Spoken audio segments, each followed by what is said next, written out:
உபதேசிப்பதற்கு முன் இந்த 2 மாதமும் நீங்கள் கேட்டுணர்ந்த உபதேசத்தின் வாயிலாக நீங்கள் அறிந்ததும் அறியாததும் என்ற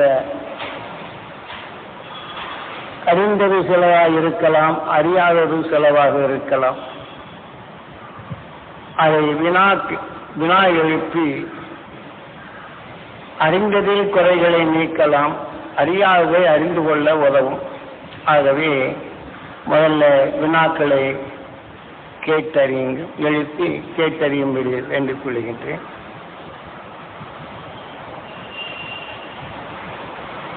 முதல்ல நிறைய பேர் நினைச்சிக்கிட்டே இருப்பாங்க, சாமி வந்தா கேட்கணும்ட்டு, கேட்ட உடனே டப்புன்னு உட்கார்ந்து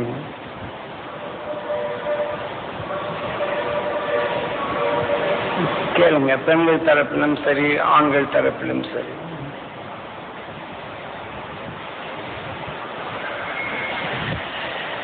ஆக ஆன்மீக துறையில் நாம் உபதேசத்திற்குள் அறிந்தவையோ அறிய முடியாதவையோ அறிய வேண்டும் என்ற உணர்வுடன் நீங்கள் கேட்டறியலாம்.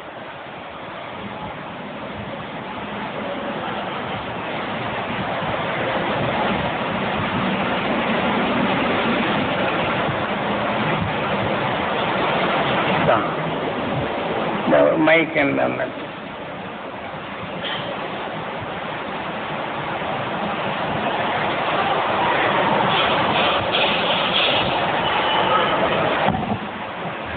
கொஞ்சம் மைக்கு கொஞ்சம் உயர்த்துவீங்க கேட்கறது. நாம் இப்போ மனிதனாக இருக்கோம், கடி விட்டு கீழே இறங்கிட்டா சரியா இருக்கும்னு நினைக்கிறேன். சரி. நாம் எண்ணி ஏங்கி எடுக்கும் உணர்வுகள் பூமியில் தோன்றுகிறது போல் மற்ற உயிரினங்களும் ஏங்கி எடுக்கும் உணர்வுகள் பூமியில் விளைகின்றன.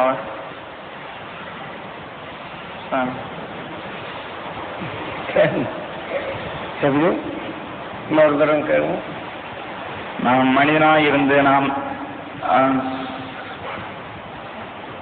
ஏங்கி எடுக்கும் உணர்வுகள், அதாவது நாம் மழை வேண்டும் செல்வ வேண்டும் இப்படி ஏங்கி எடுக்கும் உணர்வுகள் மற்ற உயிரினங்கள் இதை போல் என்று ஏங்கி எடுக்கும் உணர்வுகள் ஏதாவது பூமியில் தோன்றுகின்றன உண்டான்னு கேட்குறீங்க. சரி, அவ்வளோதானே. ஆமாம். உதாரணமாக உட்கார்ந்து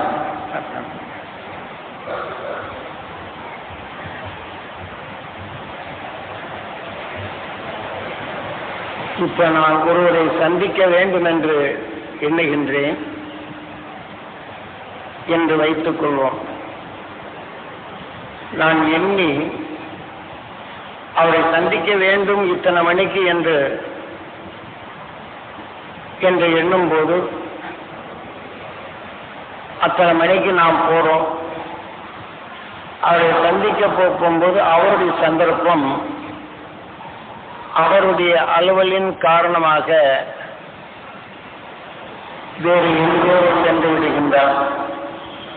நாம் பார்த்தாலோ நமது குறைகள் அகன்றுவிடும், நிறைந்தரும் என்ற ஏக்கத்துடன் செல்லும் போது காணவில்லை என்றால் எந்த உணர்வு தோன்றும்? சோர்வு தோன்றும்.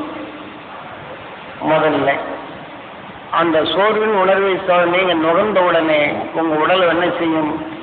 சோர்வடையும். அந்த சோர்வடைந்த நிலையில் வரப்போது என்ன செய்யுது? நீங்கள் எதை எண்ணுகின்றீர்களோ அதை உங்க உயிர் ஓ என்று ஜீவாணுவாக மாற்றும், உடலாக மாற்றும். ஆக நாம் எண்ணியது எதுவோ ஓம் நமசிவாய நம் உடலாக அது ஆகிவிடுகின்றது.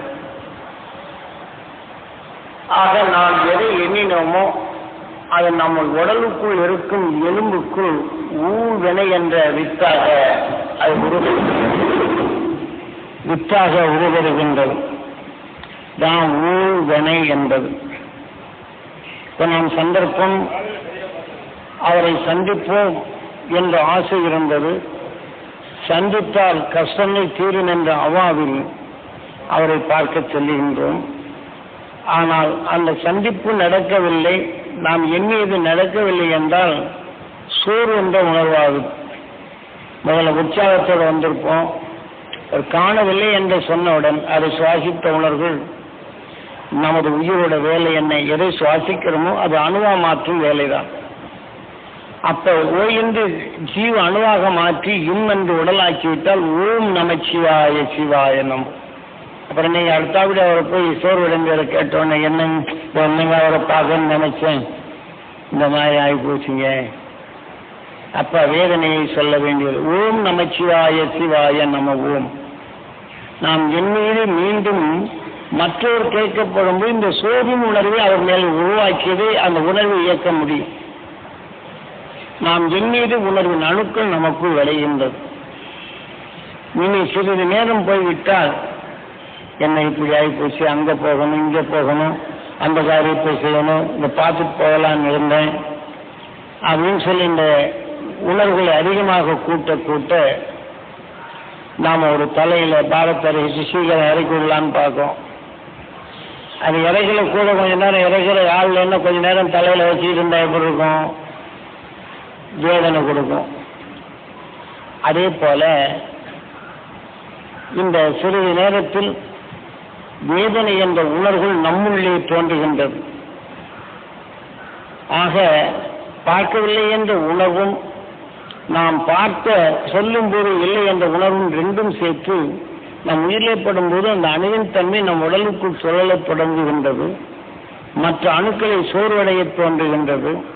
பின் இந்த உணர்வு தாங்காது மற்ற நல்ல அணுக்கள் ஆகாரத்துக்காக வேண்டி இயங்கும். நீங்க சோர்வின் தன்மை கொண்டு அதை அடைப்படப்படும் போது அந்த அணுக்கள் உடனே அது வேதனையின் கிளர்ச்சிகளை உண்டாக்கும். அப்படி உண்டாக்கும் போது படபட படப்படன்ற உங்க இருதயமெல்லாம் படபடான்னு அடிக்கும். அப்ப அந்த வேதனை என்ற அணுக்கள் உருவாக்கிவிட்டால் நாம் ஒரு செடியில் விளைந்த வித்து நிலத்தில் ஊண்டினால் அந்த செடியின் சத்தை சூரியன் கவர்ந்து அதை அலைகளாக மாற்றி வைத்துக் கொள்ளுகின்றது. ஆனால் அதுல விளைந்த வித்தை நிலத்தில் ஊண்டும் போது நிலத்தின் துணை கொண்டு சூரியனால் கவர்ந்து வைக்கப்பட்ட அந்த சத்தினை அதே செடியில் விளைந்த வித்து நுகர்ந்து அந்த உணர்வுக்கொப்ப ரூபமாக்கி அதன் மனத்தின் அதன் செயலையும் அதே வித்தாக உருவாக்குகின்றது. இப்ப நமக்குள் எதை உருவாக்குகின்றோம்? நாம் அவர் கொடுப்பார் என்ற மகிழ்ச்சிக்காக மகிழ்ச்சி பெறும் செய்தியை கேட்கப் போகின்றோம். சந்தர்ப்பம் அவரை பார்க்க முடியவில்லை. இருந்தாலும் சோர்வு என்ற நிலைகள் ஆகும்போது நேரமாக ஆக அந்த வேதனை என்ற உணர்வை நமக்குள் நுகர நேர்கின்றது. இது ரெண்டையும் சேர்த்து நம்ம உயிர் சோர்வையும் வேதனை என்ற ரெண்டையும் கலந்து ஒரு அணுவாக உருவாக்கிறது. அதுக்கு சாப்பாடு தேவையில்லை. அப்ப அது நமக்குள் விளைந்து விட்டால் அதே உணர்ச்சியை தூண்டும். அந்த உணர்ச்சியை தூண்டும் போது என்ன செய்யறோம்? நாம் எவ்வளவு தைரியசாலியா இருந்தாலும் கூட உடல் பதப்பதற்றது போன்று நம் இனம் புரியாம நான் சும்மா உட்கார்ந்து என்னும் தெரியல உடல் படபடாங்குறோமோ. ஏன்னா இரண்டால் உருவாக்கப்பட்ட உணர்வுகள் நம்மால் உணரப்பட்ட அந்த உணர்வு மூச்சலைகளாக செல்லப்படும் போது சூரியன் காந்த சக்தியை கவர்ந்து வைத்துள்ளது. பின் இதை நுகர்ந்த பின் நமக்கு படபட என்று வரும். அடுத்த அணுக்களுக்கு இறை போகாதபடி இதை தடைப்படுத்தும். அது மயங்கும், சோர்வடையும், சிந்திக்கும் செயலை நம்மை இழக்க செய்யும். தப்பு யார் பண்ணது? சந்தர்ப்பம். இப்ப உதாரணமாக வேப்ப மரத்தில் அது தனக்கு பூமியின் ஈர்ப்பில் இருக்கப்படும் போது தன் உடலில் எந்த உணர்வோ அது கவர்கின்றது, அதன் வழி தன் இனத்தை வித்தை உருவாக்குகின்றது. அதன் அருகிலே ரோஜாப்பின் மனம் சென்றாலோ நொறுக்கி விடுகின்றது தன் உணர்வின் வலுவால். அதே சமயம் ரோஜாப்பூ இந்த வேம்பின் உணர்வின் கசப்பை தன் அருகிலே விடுவதில்லை, ஆனால் தன் நறுமணத்தை பாதுகாத்துக் கொள்ளுகின்றது இயற்கை. ஆனாலும் ஒரு விஷச்செடியும் இதை போன்று அந்த உணவின் சத்தை அது கவர்கின்றது. அவ்வாறு கவர்ந்தால் அந்த உணர்வுகள் தன் உடலிலே அந்த வித்துக்கு அது உணவு எடுத்து விளைகின்றது. ஆனாலும் அதிலிருந்து வந்த மனத்தின் சத்தை வெளிப்படுவது சூரியன் காந்த சக்தி கவர்ந்தது. இந்த பக்கம் சரியா கேட்குதா?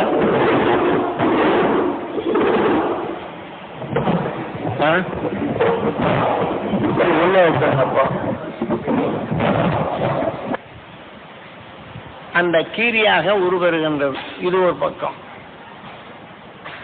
ஏன்னா சந்தர்ப்பம் நமக்கு மட்டுமா உண்டு, மற்ற உயிரினங்களுக்கு உண்டா என்ற கேள்விக்கு விடைதான் இது. இதே போன்று ஒரு சமயம் நான் காட்டுக்குள் செல்லப்படும் போது ஒரு இடத்திற்கு போய் சொல்லுகின்றார். ஒரு குறித்த இடத்தில் இன்ன அங்கங்கள் உண்டு, இன்னென்ன அடையாளம் கொண்ட மரம் உண்டு, அதில் இந்த செடியை எடுத்து வா என்று சொல்றார். அப்ப நான் செடியை எடுத்து வா என்று சொன்ன உடனே சரி வேகமா பரப்பிட்டான். முன் வச்ச காலை பின் வைக்காதே அப்படிங்கிறாரு. ஏதோ போடுறாரு, ஏதோ விஷயம் இருக்கு போடுறது. ஏன்னா குருநாதர் தயவில் நாம் போறோம் அப்படின்னு நினைச்சிட்டு போகும்போதே அதற்கு முன்னாடி பல கதைகளை சொல்லி உள்ளார்.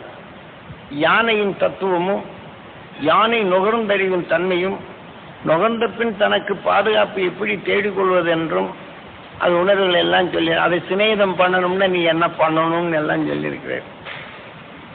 அப்ப நான் போற பாதையில இப்படி 4 முக்கு வருது. வந்த உடனே ஏற்கனவே நான் பல தடவை வேட்டைக்கு போனதுனால யானை நின்னதுன்னா மேலே காற்று வராது, கீழே காற்று வரும். அப்ப இதை நான் நுழைந்த உடனே இங்கே யானை இருக்கு போல் இருக்குன்னு நினைச்சு கொஞ்சம் கூர்மையா பார்த்தேன். அடங்காம ஆடாம அப்படியே ஒதுங்கி நிற்குது. நான் இதை எண்ணத்தால் பாய்ச்சிடல, அது நுகரும் ஆற்றல் ஜாஸ்தி. அப்படியே காதை வெடைக்க ஆரம்பிச்சிருச்சு. காதை தூக்க ஆரம்பிச்சதுன்னா நம்மளை நிச்சயம் அடிக்கும்னு வந்துருச்சு. அப்ப எப்படி இருக்கும் தனியா காட்டுல சாயங்காலம் 6:30 மணிக்கு மேல. இதுவும் சந்தர்ப்பம்தான். ஏன்னா ஒவ்வொரு சந்தர்ப்பமும் நம்மை நாம் எதை என்ன செய்கின்றது என்ற உணர்த்துவதற்குத்தான். இதை நுகர்ந்த பின் நம்ம உயிர் சும்மாவா இருக்கும். அந்த பயத்தின் உணர்வு அணுவாக மாற்றி விடுகின்றது. சும்மா ஒரு கல் யானை மேல இருந்தால் ஐயோ யானை வரும்னு தன்னால கத்த வைக்கும். அந்த உணர்வுகள் அந்த வேலையை செய்யும்.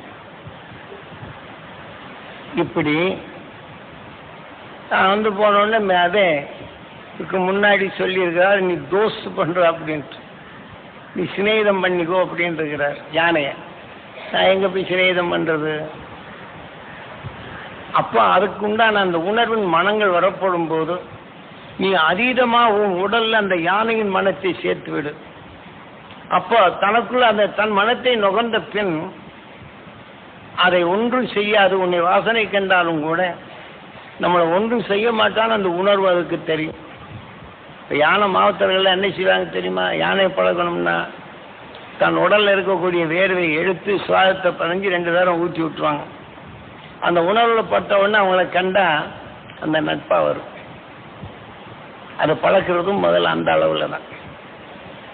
இதே மாதிரி அதன் உணர்வை உனக்குள் வளர்த்து கொண்டால் அதற்கு மார்க்கம் என்னென்ன வழிகள் எப்படி செய்ய வேண்டும் என்று சொல்லி கொடுத்திருக்கிறார். இருந்தாலும் யானை பார்த்த உடனே இங்க கிடு கிடு கிடு கிடு நடுங்குது. அது காதை அடைச்ச உடனே ரொம்ப பக்கத்தில் இருக்குது. அதை என்ன பண்ணுங்க? இந்த சந்தர்ப்பம் பயமுறுத்தும் நிலை வருது. குருவாக்கே அங்கே விட்டுடுறேன். எதை குரு சொன்னதை விட்டுடுறேன். அப்ப அவர் சொன்ன வாக்கை எடுக்க முடியல. என் உணர்வு கண்டவுடனே அச்சத்தை வளர்த்து கொண்டேன். இந்த உணர்வு அதிகரிக்கும் போது எதை வச்சு காப்பாத்துறது? அப்ப ரொம்ப நெருங்கி வந்தாலே சாமின்னு சத்தம் போடுற, முன்ன வைத்த கால பின்னாடி வைக்காதா அப்படிங்கிறார். யானைகிட்ட சிக்கிறதா? அது பிடிச்சதுன்னா அது குட்டி யானை 4-5 குட்டி வருது. அடுத்ததுன்னா அரிசி சுக்கு நூறாக்கி போடும். அப்புறம் என்ன பண்றது? முன் வச்ச கால பின்ன வைக்கிறாங்க. அப்பதான் அவர் சொன்ன நினைவு வருது. உடனடியாக அவர் சொன்ன உணர்வை எடுத்து அந்த யானையின் வலுவான நிலையை சுவாசிச்ச உடனே அது அருகிலே வருது. அருகில் வந்த உடனே தன்னால ஒதுங்கி இப்படி போகுதுங்க, என்னை உராசிக்கிட்டே போகுது. அது பாட்டு போயிட்டு வந்தது நின்னது பார்த்தது அவராசிக்கிட்டே போகுது. இந்த குட்டியான சும்மா இருக்கக்கூடாது. வந்த உடனே என்னை வேசி பிடிச்சி இழுக்குது, இதை பிடிச்சி இழுக்குது, என்னென்னமோ சேட்டை. அதோட தாயா நினைச்சு தூக்கி என்ன செய்யறான்னு தலையை தூக்கி காதை தூக்கி. நாம சும்மா இருந்தாலும் அந்த குட்டித்தோட நம்மளை பார்க்க நம்மளுக்கு பயம் உண்டாகும். அப்ப என்ன ஆகும்? மீண்டும் இந்த பயம் வரும். முதல்ல அவர் சொன்னதை எடுத்தேன், குட்டி வந்தவொடனே அதை பார்த்தோன்னு மறுபடியும் பயம் வருது. ஆனா இதை விட்டுறதான் அதை எடுத்துற. ஒரு மனிதன் சந்தர்ப்பத்தால் நுகர்ந்த உணர்வை உயிர் எப்படி அதை அணுவாக மாற்றி அந்த உணர்வின் அலைகளை உடல்ல மாறி மாறி அனுப்புகின்றதுதான் நம் வாழ்க்கையில சதா சிவமாகி தருங்க. எதையெல்லாம் என்றமோ இப்ப ஓம் நமச்சிவாய் நாம் என்றது ஓ என்று பிரணமாக்கி இம் என்று உடலாகும். அப்ப நம் வாழ்க்கையில என்ன செய்யறோம்? நாம் ஒவ்வொரு நிமிஷம் என்றதெல்லாம் இது சிவமாகுது, உடலாக சதா சிவமாகுது. ஆனால் நாம் என்றதெல்லாம் என்ன செய்யுது? ஒரு செடிக்கு வித்து நம் உணர்வுக்கு எண்ணம், அந்த எண்ணம் என்ன செய்யுது? வினை. இங்கே செடியில் விளைவது வினை வித்து மனித உணர்வு தோன்றி இணைத்து உருபெறச் செய்வது வினை. வினைக்கு நாயகனாக அதே உணர்வு இயக்கி நம்மளை காலத்தை கடத்தும். இது அங்கே அனுபவபூர்வமாக ஒரு நிமிடத்திற்குள் எத்தனை உணர்வுகள் விளையுது, இந்த உயிர்கள் எப்படி ஆகுது, அது சிவமாக்குறது எப்படி, அது வினையாக எப்படி சேர்கின்றது, இதெல்லாம் அனுபவத்தை கொண்டாரு. சாதாரண இங்கே போயிட்டு வான்னு சொன்னாரு. அதுல எவ்வளவு அர்த்தங்கள் புரிந்திருக்கிறது. முன்னாடி பாடநிலையை கொண்டு ஆசை என்ன செய்யுது? இந்த உடல் மேல் தான் பற்று வருகின்றது. அவர் கொடுத்த சக்தி மேல் அவ்வப்போது மறக்கத்தான் செய்கின்றது. நிறைய பேர் வருவாங்க சாமிகிட்ட, எல்லாம் சொல்லணும், எல்லாம் சாமி சொன்னபடியெல்லாம் நடக்கணும்னு நினைப்பாங்க. திடீர்னு வீட்டில் பிள்ளை ஏதாவது சின்ன பொத்து பொத்து பொத்து பொத்துன்னு போட்டு அடிப்பாங்க. அப்புறம் கணவனை எப்படி மதிச்சிருக்கணும்னு சொன்ன உடனே கோவிப்பாங்க. நான் சாமி சொல்றதுக்காக நான் பேசாம இருக்கேன், சாமி சாந்தமா இருக்கு, நீங்க என்ன இந்த மாதிரி எல்லாம் கோவிக்கிறீங்க? அப்ப அதவே உதாரணமாக்கி இந்த உணர்வின் தன்மை அணுவாக்கிடுவாங்க. அப்ப இவர் என்ன செய்வாரு? இதே உணர்வு தாங்கி ஒன்று நானும் சாமிக்காக வேண்டி தான் பார்க்குறேன், என்ன செய்யணும் தெரியுமான்னு. நான் பேசாமல் விட்டுட்டு போகிறேன், நீ பேசுறது எல்லாம் சாமி பேரை சேர்த்து கலந்து அந்த அணுவை உண்டாக்கிடுவாங்க. ஆனால் இதை மாற்றுறதுக்கெல்லாம் விட்டுருவாங்க. இந்த அணுக்கள் விளைந்த உடனே இதை பதில் சொல்லிக்கிட்டே இருக்கும், இந்த அணுக்கள் வளர்ந்துக்கிட்டே இருக்கும். நாம் சொன்ன தர்மத்தை காக்க முடியாத நிலையில் அழித்து கொண்டே இருக்கும். இது கடைசியில் காணாமல் போயிடும். இப்போ சொல்றது அர்த்தமாகுதான்? நிறைய பேர் அப்படிதான் சாமி சொன்னாருக்கான்னு பார்த்துக்கிட்டு இருக்கிறேன், வீட்டில் சாமி சாந்தமாக இருக்க சொன்னார்னு பார்க்குறேன் அப்படின்னு இந்த நிலை வரும். இதெல்லாம் நாம் எதையெல்லாம் எண்ணுகின்றோமோ நமது உயிர் அது ஈசனாக நின்று ஓ என்று ஜீவ அணுவாக மாற்றி இம் என்று உடலாக மாற்றி கொண்டிருக்கதான் சதாசிவம். நான் சதாசிவனை வேண்டினால் அபாயம் ஒன்றுமில்லைன்னு திருவண்ணாமலைன்னா உட்கார்ந்துட்டு இருக்கும்போது வந்தாங்க ஒரு 4-5 பேர். ஓம் நமச்சிவாய ஓம் நமச்சிவாய என்பதற்கு அபாயம் ஒன்றுமில்லைன்னு சொல்லிட்டு வர்றாங்க. அவங்க எண்ணம் என்ன செய்யுது?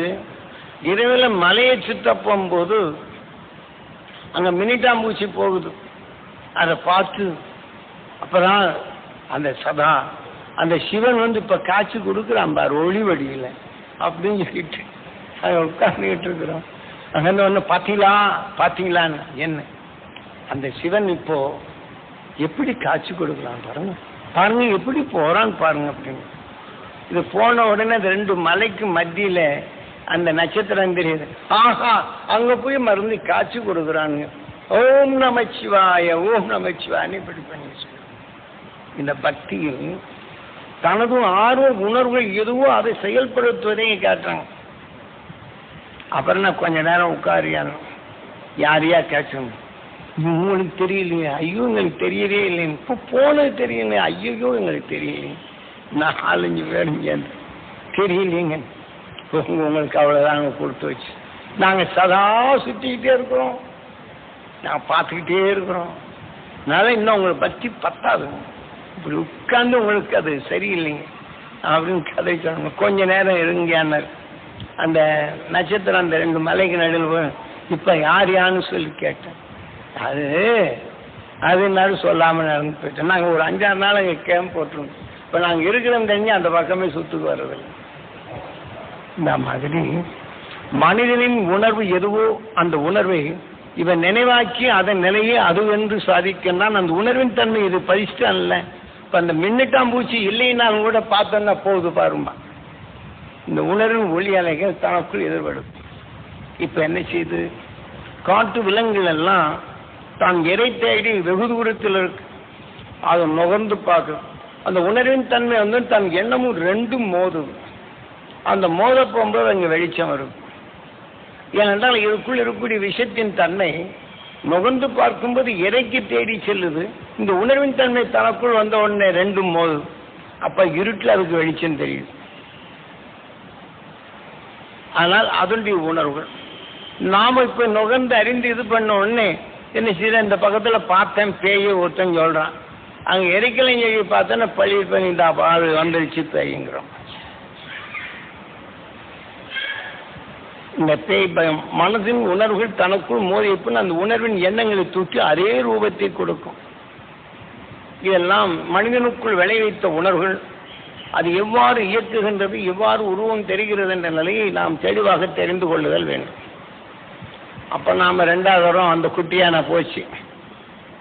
போட்ட உடனே சாமி நீ போடா ராஜா அப்படின்னு சொல்லிவிட்டு மனசில் நினச்சிக்கிட்டு நான் அதை திரும்பி கூட பார்க்கல. இப்படி அதை திரும்பி உத்து பார்த்தோம்னா நான் ஏன் கண்ணை தான் பார்க்குறேன் என்ன ராஜிதான்ட்டு நான் பாட்டு இந்த பக்கம் திரும்பிட்டு கொஞ்ச நேரம் பார்த்தது காதை வடிச்சது மாட்டா போயிடுச்சு. சந்தர்ப்பம் அதை நான் உத்தின்னு கொஞ்சம் நேரம் பார்த்தேன், போய் பட்டுன்னு தடிச்சுன்னு தூக்கி எரிஞ்சிறேன்.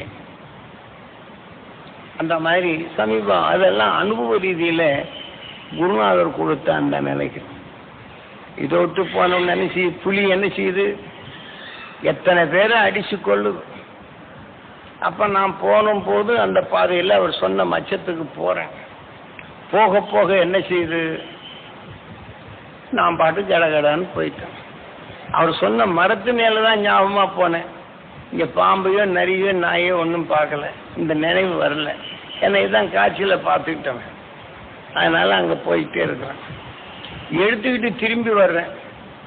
அப்படி புலி என்னை பார்த்த உடனே ஒரு சுரண்டு அந்த தலைகளை அந்த நிலைகள் ரொம்ப நாசுக்கா சுரண்டுது. அதுக்கடையில் மலம்பாம்பு இருக்கு. இப்படியும் சுரண்டவுடனே லவகன் காலை பிடிச்சிக்கிச்சு. காலை பிடிச்ச உடனே என்ன ஆகி போச்சு, இதுகிட்ட இருக்கிறது கடிச்சு பார்த்து ரப்பர் பந்து மாதிரி இருக்காது, எங்கே கடிக்கிறது. காலுக்குள்ளே இருந்தோன்னு ஜர்ன்னு உள்ள சரிச்சு தொட வரையிலும். ஏன்னா இது வாய்க்கு அதுக்கு தகுந்த மாதிரி கால் சிரிச்சு அந்த ஏற்றிடுச்சு. அப்புறம் எங்கே அப்படி எடுத்த உடனே இது தையா தக்கன்னு இதுகிட்ட இருந்து விடுவிக்கிறது முடியல. போட்டு என்ன செஞ்சு உடலுக்குள்ள உடம்ப சொலுத்து அப்படியே மூட்டையை கட்டின மாதிரி விட்டுரு இருக்குது. மூச்சு திணறுது, தவுது குதிக்குது, ஒன்றும் முடியல. எத்தனை பேரை கொண்ட பாம்பு புலி இதுகிட்ட நடுங்குது, ஒன்றும் முடியல. கொஞ்ச நேரம் ஆகணும் மூச்சு திணறல் ஆகிப்போச்சு. அப்படியே நினச்சிக்கிட்டு இருக்கு. காலை அந்த விட்டது அந்த சதையெல்லாம் போகிறான். இதுக்குள்ள அந்த விஷம் அது கரைச்சிது அல்வா மாதிரி. மாடு ஆடெல்லாம் என்ன செய்யுது, அதுக்குள்ளே இருக்கக்கூடிய விஷயத்தை கொண்டு அந்த தட்டை ஆன உடனே இந்த உணர்வு கலந்த உடனே அப்படியே கரையுது. இதே மாதிரி அந்த தசையிலை கரைக்கும் வன்மை இந்த பாம்பு கொண்டு முழுசாதான் விழுங்கு. அப்போ அது என்ன ஆகி போச்சு, தலையை வெளியில் எடுத்துட்டு இப்போதான் பார்க்குறேங்க. இத்தனையும் பக்கத்தில் நின்று வேடிக்கை பார்க்குறேன். புலி சும்மா விடுமா, பாம்பு சும்மா விடுமா? ஏன்னா அது அதுக்குள்ளே இருந்தாலும் அது உணர்வு பக்கத்தில் பார்க்குறோம். இந்த மாதிரி இந்த உணர்வை பற்ற பின்ன எடுத்தோடனே ஆண் வாயை திறக்குது. வாய்கிட்ட கொண்டு போகுது, கிறங்கிருக்குது. கொஞ்சோண்டு கொடுத்தோன்னா கொஞ்சம் கொஞ்சமாக அசைச்சு கொண்டு போகுது. தலை முழுசுக்கு போயிடுச்சு. அப்போ தலை முழுசுக்கு போனோடனே இப்படி விடைச்சி கிடக்குது பாம்பு எவ்வளோன்றது. அப்புறம் உருகி இதெல்லாம் கொண்டு போனோடனே இந்த உடலை கட்டிட்டு அப்புறம் கொஞ்சம் கொஞ்சமாக உள்ளுக்கு தள்ளுது. இப்போ சந்தர்ப்பம் தானே, பாம்பு மேலே என்ன செய்யும், புலி எண்ணிக்கிட்டு இருக்கு. புலியோட உயிர் வெளியில் வந்தோன்னா பாம்போட உடலுக்குள்ள போய் பாம்பாக தான் அங்கே பிறக்கும். எத்தனையோ வீரியத்தன்மை கொண்டது இந்த விஷயத்துக்குள் ஒடுங்கப்பட்டு அது நிலையாகுது. அப்போ தான் அங்கே உணர்த்துகின்றார், கடவுள் எப்படி இயக்குகின்றான் என்ற உண்மையை நீ பார். ஆக உள் நின்று இயக்கும் உணர்வுகள் எதுவோ அதன் உணர்வாக அணுக்கள் வளர்ச்சி அடைந்து உள் நின்று எதை இயக்குகின்றது? கடவுள் யார்? அதனுடைய உணர்வுகள் எண்ணங்களாக மாறுகின்றது. அந்த எண்ணமே உள் நின்று அந்த உணர்வுகள் இயக்கும் கடவுளாக மாறுகின்றது. ஆக எண்ணியதை உணர்வின் அணுவாக உருவாக்குவது உயிர் ஈசனாக இருக்கின்றது என்று அங்கே தெளிவாக்குகின்றார். ஏன்னா மனிதனுக்கு மட்டும் சந்தர்ப்பம் இல்லை. அப்ப புலி கொடூரமா அழித்து எவ்வளவு தந்திரமா சாப்பிட்டாலும் ஆனால் அதனுடைய சந்தர்ப்பம் இப்படி. இதே மாதிரி ஒவ்வொன்றும் ஒன்று வாயில் சிக்கிய பின் அதன் உணர்வின் எண்ணங்கள் வரப்போது அதே உணர்வு கொண்டு இந்த உயிர் வெளியே வந்தால் அந்த உடலாக மாற்றிக்கொண்டு வரும். இப்படி மாறி வந்தவர்கள் தான் நாம். ஆனால் மனிதன் நாமோ எத்தனையோ கோடி சரீரங்களை கடந்து இன்று வந்தாலும் இதே போல அந்த கீரி பாம்பை கொண்ட பின் பாம்பின் மீதான கீரிக்குள் வருது. இதே போன்று எத்தனையோ உணர்வுகளை காட்டுகின்றார். இதே போல இயற்கையில் மரம் என்ன செய்யும்? ஒரு வேப்ப மரம் தனக்குள் விளைந்த சத்தை வாசனையை வெளிப்படுத்துகின்றது. எவ்வாறு? சூரியனிலிருந்து வரக்கூடிய வெப்பம், காந்தம், விஷம் அதை பூமியின் ஈர்ப்பு துணை கொண்டு வரப்படும் போது இந்த மரத்தின் மேல் தாக்கப்படுகின்றது. தாக்கிய பின் இதில் கலந்த உணர்வு கொண்டு ஒரு நெருப்பிலே வெப்பத்துக்குள் போட்டால் அது மனத்தை வீசும். இந்த உணர்வின் தன்மை வெளியாகின்றது ஆவியாக. ஆவியின் தன்மை மற்றொன்று தனக்குள் கவர்கின்றது, அலைகளாக மாற்றுகின்றது. அப்படி அலைகளாக மாற்றி செல்லப்படும் போது மரமாக இருக்கும்போது ரோஜாப்பின் மனத்தை தன் அருகிலே விடுவதில்லை. ஆனால் வேம்பு தனது அருகிலே மற்ற தாவர இனங்கள் பக்கம் போனோம்னா அது விடுவதில்லை. ஒரு விஷத்திரி இப்படி விடுவதில்லை. ஆனால் அலைகளாக மாற்றப்படும் போது வேம்பு நாம் வாயில் உள்ளுக்கு போட்ட நினைச்சது உள்ளிருந்து வெளியில தள்ளி விடும், கசப்பு. ரோஜா பூ நல்ல நறுமணமா இருக்கு, அதனுடைய உணர்வுகள் துவக்கும். அப்ப விழுங்கும் போது தகற்றதாக போகும். ஆனால் வேம்பின் உணர்வை கண்ட பின் இதை கண்டு இதுடன் கலக்காத அணுக்கள் நகர்ந்து செல்லும். ஆனால் நகர்ந்து சென்றாலும் இதனுடைய அழுத்தத்தால் ஒரு விஷச்செறி உமிழ்த்து உணர்வு மோதி விடுகின்றது. அப்ப கரகர என்று இதற்கு பிடிக்காத நிலைமை சுழல்கின்றது. இந்த சுழற்சியில் இப்போ இந்த வேம்பின் உணர்வும் தனக்குள் எடுத்துக்கொள்ளுகின்றது. இதற்கு பேர் பரபிரம்மம். ஆக பரம் என்பது பூமி. இதுக்குள் அந்த அலைகள் மோதும் போது அது பிரம்மமாகி ஒரு புது செடியாக உருவாகிறது என்று பொருள். அதே சமயத்தில் வேம்பும் ரிக், ரோஜா பூவும் ரிக். ரிக் என்றால் ஒரு உடல் பெற்ற உணர்வுகள். ஆக அந்த மரத்தின் தன்மைகள், செடியின் தன்மைகள். விஷச்செடியும் அதே போல ரிக். அதிலிருந்து வரக்கூடிய மனம் சாம. வேம்பை கண்ட பின் நினைச்சு சாம என்றால் இசை. ரோஜாப்பு அதாவது வேம்பின் நிலையை நுகர்ந்தால் நினைச்சு ஐய இசை. ரோஜாப்பின் நகையை நுகர்ந்த பின் ஆஹா. இந்த உணர்வுகள் அந்த உணர்ச்சியின் உணர்வுகளை அது எவ்வாறு தோன்றுகின்றது? இப்போ அந்த விஷச்செடியின் அரிப்பான் நிலை ஐய அதான் இசை என்று சாமா என்றால் இசை. அந்த இசையின் உணர்வுகள் இப்போ ஒன்றோடு ஒன்று கலந்த பின் என்ன செய்யுது? இந்த உணர்வின் வலுவை இழக்கின்றது அந்த விஷச்செடியின் அணு. அதே சமயத்தில் ரோஜாப்பின் சக்தி இதனுடைய சக்தி இழக்கப்படுகின்றது. வேம்பும் மூன்றும் சேர்த்து ஒன்றாக கலக்கப்படும் போது இதற்கு பேர் அவர்வன. அது இணைந்து மூன்றும் இணைந்து கொண்ட பின் அதன் உணர்வுகள் யஜூர் ஒரு புது வித்தாக உருவாகின்றது. இப்போ இந்த யானையின் நிலையை அறிவே நான் நுகரப்படுகின்றேன் என்றால் தனக்குள் அது ரிக் சாம. நான் நுகர்ந்த பின் அதன் வலிவை கண்ட பின் இங்கு நல்ல குணங்கள் அடங்குகின்றது அதர்வன. ஆக அதை காணும் போதெல்லாம் அந்த உணர்வு சக்தி நினைக்கும் போதெல்லாம் அந்த பயமும் அந்த நினைவும் நமக்குள் வந்து கொண்டிருக்கும். மீண்டும் சாம. ஆக இந்த உணர்வை நான் நினைத்து கொண்டே இருப்பேன் என்றால் இந்த உடலை விட்டு சென்ற பின் யானையின் ஈர்ப்புக்கே சென்று என்னை யானையாக பிறக்கச்சி இந்த உயிரோட வேலை. ஏனால் அவன் நுகர்ந்த உணர்வுகள் அதுக்குள் வருகின்றன.